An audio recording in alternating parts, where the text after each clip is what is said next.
À voir dans cette édition, l'agence panafricaine de promotion des produits Made in Africa s'est installée en Côte d'Ivoire. Le naturothérapeute Jean-Yves Diamana est le directeur de l'agence de la Côte d'Ivoire. Et puis, découverte de nouveaux gisements d'or dans la mine de Tongon à Mbengue. La durée de vie de la mine est prolongée. Bienvenue à tous pour cette nouvelle édition sur Business 24 Africa. Sensibiliser les entreprises sur les enjeux du digital afin d'accroître leur performance économique nationale est l'objectif des masterclass lancés ce 6 juillet 2023 à la Chambre de commerce et d'industrie de Côte d'Ivoire par Deloitte. Ces masterclass démarreront le 12 septembre prochain à Abidjan. Le compte rendu de Diane Cablancan. Il va regrouper 25 personnes sur plusieurs sections pour une durée de 3 jours. Les conférenciers de ce masterclass sont des hauts cadres de grandes entreprises opérant en Côte d'Ivoire et des entrepreneurs à succès dans le domaine du digital. Le but de ces 3 jours de masterclass organisés par Deloitte est de partager les bonnes pratiques du digital en Côte d'Ivoire et de permettre aux participants de booster leur croissance en utilisant les outils numériques à leur disposition. Ça a été un plaisir pour moi de participer à ce lancement de la masterclass du digital avec la Chambre de commerce. Pour nous, Deloitte, c'est l'occasion de vraiment accompagner ce processus de digitalisation des entreprises en Côte d'Ivoire. Et ce processus, bien évidemment, démarre par la sensibilisation des différentes parties prenantes, des dirigeants, des acteurs majeurs qui accompagnent notre économie. Deloitte a été félicité pour l'organisation de cet événement informatif et inspirant. Les participants ont exprimé leur satisfaction quant à la qualité des présentations et à l'opportunité de se faire former auprès des experts de renom. Et après présentation, j'ai compris finalement qu'il est bien de digitaliser nos entreprises et nos PME pour un meilleur développement économique. Et ce que nous venons d'apprendre, je pense que c'est une manière de dire à la population, aux entreprises, pour enfin de se digitaliser. Les masterclass du digital de Deloitte sont une initiative prometteuse pour aider les professionnels de Côte d'Ivoire à se mettre à jour et à tirer pleinement parti des opportunités offertes par le monde numérique en constante évolution. Et puis, le Centre de démonstration et de promotion technologique a décidé de renforcer les capacités des opérateurs de la filière agricole, un module sur la santé mentale qui permet d'affronter les sources de stress, de réaliser un meilleur potentiel et de bien travailler et de contribuer également à la vie de la communauté a été dispensé aux opérateurs de la filière agricole. Le reportage de Djikou de Silva et Ismaël Doza, commenté par Michel Brou. Ils étaient une centaine, en majorité des femmes entrepreneurs, surtout du monde agricole, à venir au centre de démonstration et de promotion de technologie. Durant 3 jours, les opérateurs économiques ont été instruits sur le Social Equity Programme. Un programme qui a doté les opérateurs économiques des compétences nécessaires pour créer et gérer une entreprise. Pour Meïté Bassessi, directeur général de CDT, la Côte d'Ivoire, pays agricole, a besoin des hommes et des femmes bien formés. Le CDT est une structure étatique chargée donc d'accompagner le monde agro-industriel. Vous savez, la Côte d'Ivoire a un fort potentiel agricole, mais c'est un pays qui songe à faire sa mue économique. Cette mue passera forcément par une restructuration des fondements de son économie. Nous, notre économie, on l'a toujours dit, sous la forme des chansons, sous la forme des slogans. On dit le succès du pays repose sur l'agriculture. Il est temps qu'on passe à autre chose. Il est temps que l'agriculture elle-même repose sur quelque chose d'autre. Il est temps que donc les bases de notre économie soient restructurées, mais sur quoi et autour de quoi? L'industrialisation. Pour bien faire les choses, la présence d'un partenaire était également nécessaire. Aujourd'hui, on est là pour la session du bootcamp qui forme partie du programme Social Equity et qui vise justement à équiper les dames qui sont présentes aujourd'hui. Pour le premier jour de formation, les apprenants ont fort apprécié le module sur la santé mentale. Nous sommes réunis au CDT, le centre de démonstration technologique ce matin pour 3 jours de formation, sensibilisation à l'entrepreneuriat pour que nous soyons des entrepreneurs très forts. Notons que le Centre de démonstration et de promotion des technologies est une structure étatique. Sa mission, la valorisation des produits agricoles pour la transformation, la production et la promotion des nouvelles technologies, mais également l'assistance, conseil et la formation. La coach en développement personnel, Mada Sangaré, spécialiste des questions de couple et de famille, a tenu la 2e édition de ses meetings dénommés les Midis de Mada Sangaré. Spécialiste du coaching matrimonial, Mada Sangaré, aidé de certains coachs invités, a entretenu ses invités sur le thème « Quelle vie de couple pour une jeunesse forte ?»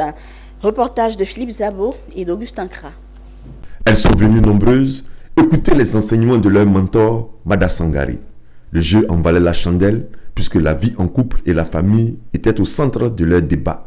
Et le coach n'est pas passé par 4 chemins pour leur souligner l'importance de la cellule familiale qui est le gage de toute stabilité et la source de l'épanouissement humain, surtout de la jeunesse. Ce qu'on doit retenir, c'est qu'il est important de s'autodiscipliner. Il est important de s'auto-éduquer dans la vie. On ne peut pas prétendre avoir une jeunesse forte si on n'a pas une famille bien saine. La vie d'un enfant commence par le cocon familial. Et quand on parle de cocon familial, il s'agit du papa et de la maman. Dès le moment dans ce milieu, il y a l'équilibre, il y a la tranquillité, il y a la paix, il y aura une bonne éducation pour cet enfant. Et quand cet enfant va grandir, bien évidemment, il sera une bonne jeunesse et il va servir sa nation. D'où le thème de cette 2e édition, quelle vie de couple pour une jeunesse forte. Il faut que chaque famille se batte pour l'éducation de son enfant qui est l'avenir de demain. Des propos soutenus par le public dont certains sont venus de loin. Fatim Bamba, elle, dans son élan de travailler dans l'acquisition d'une société assez harmonieuse, elle a décidé d'associer son image à cette cérémonie afin d'aider Madame Mada à interpeller davantage nos sœurs et frères pour permettre une bonne cohésion dans les différents foyers. Moi, je suis venue de Paris expressement pour participer et l'écouter. C'est vraiment formidable de voir que nous devons nous réunir ici pour notre épanouissement, pour notre bien-être. Parce que nous, les femmes, nous rencontrons beaucoup de problèmes parce que lorsque nous nous engageons à aller dans un mariage, nous ne tenons pas compte de tout ce que nous sommes en train d'entendre que les coachs nous ont enseigné.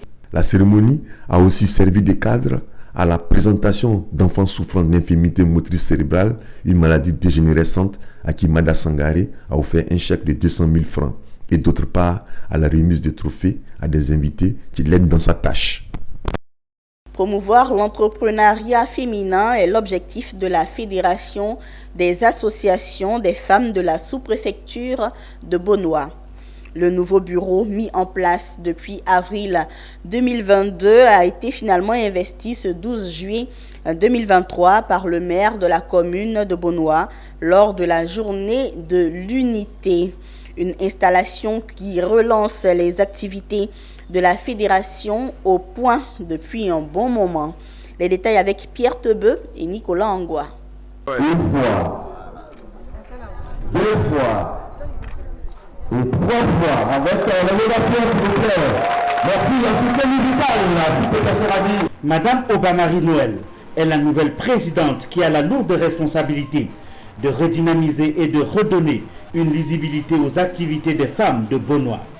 Elle a été officiellement installée ce 12 juillet dans ses fonctions de présidente de la Fédération des associations des femmes de la sous-préfecture de Bonoa, FAFESBO, par le maire. En fonction depuis avril 2022, c'est finalement ce jour qu'elle a été investie avec tout son bureau. Pour cette cérémonie, toutes les associations féminines de la commune ont fait le déplacement. Entre chants, danses et concours, elles ont exprimé leur joie.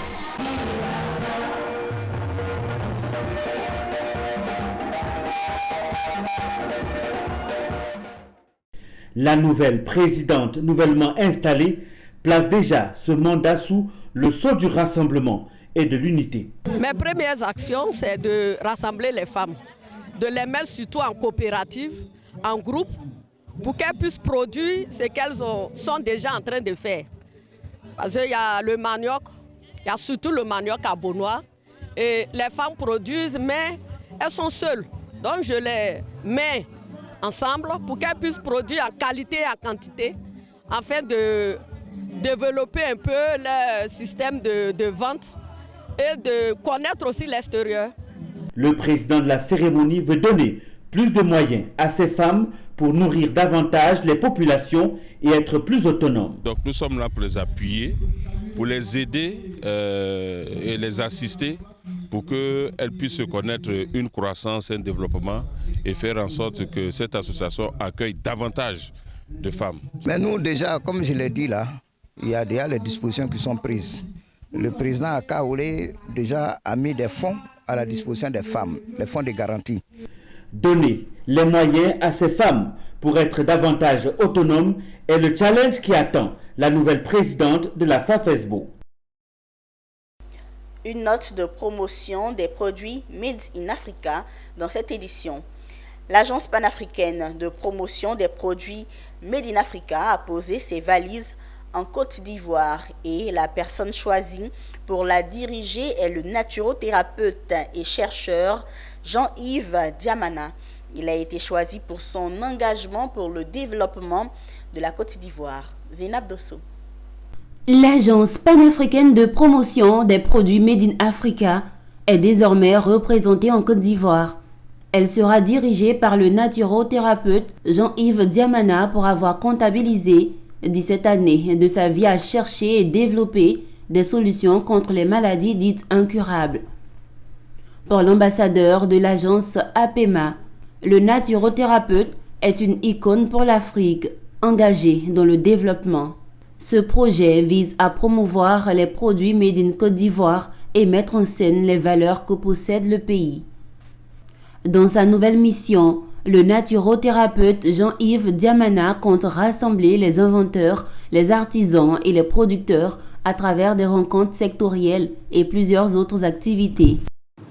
Donc, avec l'appui de la PAMA, Dr Diamana s'est chargé de travailler surtout les produits Made in Africa, qui concernent des produits fabriqués en Afrique. On est dans une société de grande consommation. Donc, il y a lieu d'organiser nos sociétés et puis à prendre conscience à nos différentes populations pour pouvoir être productives. Et en même temps, éduquer la masse africaine à consommer africain. Donc, l'objectif ici qui nous a assigné, qui est le premier, c'est de produire ce que nous allons consommer et consommer ce que nous allons produire. Voilà. Je l'ai toujours dit, avant même qu'il ait la PAMA, depuis 17 ans en arrière, que pour moi, l'Afrique, c'est un gros village. Il faut voir un développement harmonieux à partir de tous les pays. Aujourd'hui, c'est une confirmation de mon idéologie. Je vais travailler à cela. Je suis un homme épanoui, heureux. Le projet d'installation de l'Agence panafricaine de promotion des produits Made in Côte d'Ivoire intervient au moment où l'année 2023 est placée sous le sceau de l'année de la jeunesse. Puis la société financière Solar Group a récemment inauguré son deuxième bureau physique à Gagnoa. La manifestation s'est déroulée en présence de Gilles Weber, le partenaire national de Solar Group. Solar Group a présenté en marge de cette inauguration le projet des moteurs Duinov qui consiste à introduire sur le marché mondial des moteurs électriques avec la technologie des combinés Slavianka. Gervais Amani pour plus de détails. Selon Gilles Weber, le partenaire national de Solar Group, la technologie des combinés Slavianka permet de développer des moteurs électriques asynchrones qui n'ont pas d'analogue en termes d'efficacité énergétique. Ils sont utilisés dans le transport électrique, dans l'industrie, dans l'agriculture, la vie quotidienne et bien d'autres domaines. L'objectif principal du projet est de construire un bureau technologique d'études et d'ingénierie qui gagnera sur le développement des moteurs électriques et les investisseurs du projet recevront des dividendes sur les bénéfices de l'entreprise ou de revenus provenant de la revente des actions lorsque la société Sauvelmash sera sur le marché boursier. Le financement collectif du projet a commencé en 2017 et selon Gilles Weber, une personne de n'importe quel pays peut acquérir une participation dans cette société. Ce deuxième bureau physique de Gagnoa aura pour mission de faire connaître les activités de Solar Group. Aujourd'hui, nous avons inauguré le deuxième bureau Solar Group en Côte d'Ivoire, après celui d'Abidjan qui a eu lieu au mois de mars 2023, avec la venue de la direction depuis la Russie. Aujourd'hui, nous avons ouvert un bureau à Gagnoa parce que le vice-partenaire national Pacomea se trouve dans cette ville et qu'il est particulièrement actif et que nous avons un potentiel d'investisseurs sur cette ville qui est très important. La société Solar Group compte aujourd'hui plus de 438 000 participants et 194 pays dans le monde, avec plus de 16 000 partenaires actifs dans le projet et 27 représentations nationales sur 3 continents. Solar Group est une société financière internationale. Co-fondateur de la société d'ingénierie, elle détient 49,5% des parts de Sovelmatch installées en Russie. Elle organise également le financement participatif populaire du projet des moteurs Duyunov en attirant des investissements de projets dans le monde à travers une communauté de partenaires. Une page sur le sujet de la conservation des parcs nationaux dans ce journal. Rendons-nous à Grand Laou où se situe le parc national d'Azani. Récemment, le comité de gestion locale du parc était en session d'évaluation trimestrielle. La bonne nouvelle est que cette aire protégée est bien conservée et les activités du comité de gestion locale ont été réalisées à 90%. Le commentaire de Philippe Zabo. L'une des richesses naturelles de la Côte d'Ivoire, ce sont ses 8 parcs nationaux et ses 9 réserves naturelles. Le département de Grand Laou abrite le parc national d'Azani, grand de 21 850 hectares. Un comité de gestion locale veille à sa conservation. Ce jour, l'heure est au bilan trimestriel. Responsable de l'Office ivoirien des parcs et réserves OIPR, représentant du ministre en charge de l'environnement, autorités préfectorales et villageoises, partenaires techniques et financiers sont en session pour passer au peigne fin toutes les activités dans divers domaines. Aménagement, suivi écologique, surveillance, écotourisme, appui aux populations riveraines, information et éducation. Il ressort de ce CGL que 90% des activités ont été réalisées. Ce matin, nous sommes à Grand Laou pour faire le suivi des activités qui sont menées au niveau du parc national d'Azani. De coutume, en début d'année, on fait un plan de travail annuel avec des indicateurs. Et chaque trimestre, nous nous retrouvons pour faire le point des activités. Et c'est ce que la direction de zone sud qui est en charge du parc national d'Azani est en train de faire en présence des autorités préfectorales, des populations riveraines et surtout de tous nos partenaires. Cet exercice, on le fait régulièrement pour savoir exactement est-ce que les activités planifiées sont exécutées conformément à ce que nous avons mis en place. Et chaque fois qu'il y a quelques problèmes, ensemble, avec toutes les parties prenantes, on décide de ce qu'il faut faire pour mieux orienter nos équipes. Mais déjà, les premiers résultats qui nous ont été présentés sont globalement satisfaisants parce que ce qu'on recherche au bout de tout cet exercice, c'est l'état de conservation du parc national d'Azani. Mais aujourd'hui, on peut dire oui, le parc national d'Azani est mieux protégé et même mieux valorisé parce qu'à l'intérieur du parc national d'Azani, il y a un écotel. C'est de prendre des dispositions pour que ça soit véritablement fonctionnel au profit des populations de Côte d'Ivoire, mais en particulier pour les populations du département de Grand Laou. Après la deuxième session du comité de gestion locale du parc national d'Azani, l'OIPR et ses partenaires ont procédé au lancement de la 9e édition du Prix Vert. Dans le cadre de la mise en œuvre des activités de promotion de la communication prévues dans le projet de conservation des ressources naturelles CORENA, l'Office ivoirien des parcs et réserves, à travers la direction de Zone Sud, organise depuis 2015 des journées socio-culturelles du parc national d'Azani. Le Prix Vert récompense le meilleur village éco-citoyen riverain du parc qui se distingue des autres par sa contribution à la préservation. Les critères retenus sont la non-implication de la population du village dans le braconnage, la pêche et les prélèvements du bois dans le parc. 11 villages riverains sont donc en compétition. Il est bon de souligner que l'Office ivoirien des parcs et réserves a pour objectif de préserver et valoriser un échantillon représentatif de la diversité biologique nationale et maintenir les processus écologiques dans les aires protégées de façon durable. La Côte d'Ivoire enregistre 8 parcs nationaux et 9 réserves naturelles. Direction Mbengue, dans le nord de la Côte d'Ivoire, où se situe la mine d'or de Tongon. Une campagne d'exploration sur les sites de la mine a permis de découvrir de nouveaux gisements. L'État de Côte d'Ivoire a donc renouvelé sa confiance en la mine, d'où la satisfaction de l'opérateur et des populations locales qui récoltent d'énormes bénéfices de la mine de Tongon. Le commentaire de Nice Bougou. Officiellement ouverte en 2011 par le président Alassane Ouattara, la mine de Tongon dans le département de Mbengue était initialement prévue pour une durée de vie de 10 ans. Mais grâce à des campagnes d'exploration fructueuses sur des sites satellites du principal gisement aurifère, la prolongation de la durée de vie de Tongon est de mise pour au minimum 2026. C'est l'information principale qui ressort de la visite guidée effectuée sur les lieux le 5 juillet dernier par une délégation de la presse nationale et internationale. Visite ponctuée par une conférence de presse qui a permis à la direction locale de Barrick Gold, société détentrice de la mine, de décliner l'état d'évolution de ce fleuron de l'industrie minière en Côte d'Ivoire. Nous, en tant que la nouvelle direction de Tongon, on doit tout faire pour prolonger la vie de Tongon. Alors l'optimisme, c'est dû à différents aspects, dont le premier, c'est l'équipe d'exploration. Il y a 2 ans, on n'avait pas beaucoup de cibles, mais depuis l'année passée, l'équipe d'exploration quand même a fait des exploits. Nous avons pas mal de cibles. En anglais, on les appelle des targets.